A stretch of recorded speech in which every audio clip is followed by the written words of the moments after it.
رنگ سال 2026 توسط شرکت پنتون اعلام شد با نام کلاود دنسر.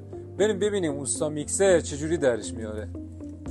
با رنگ سفید، رنگ سرمه‌ای، رنگ زرد گلماش و رنگ قرمز بریم بسازیم این رنگو. 2 سرچوب زرد میخواد، 1 سرچوب سرمه‌ای و 1 سرچوب هم قرمز.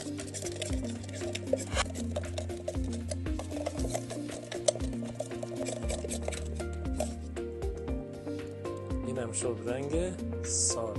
بریم روی رنگ سفید خالص رنگ سال رو امتحان کنیم. این هم نمونه رنگ سال روی رنگ سفید. این رنگ رو با رنگای روغنی اتومبیلی براتون درست کردم. برای رنگای آکریلیک و نیپلاس و اینا چطوره؟ داخل کپشن فرمول رو براتون توضیح میدم.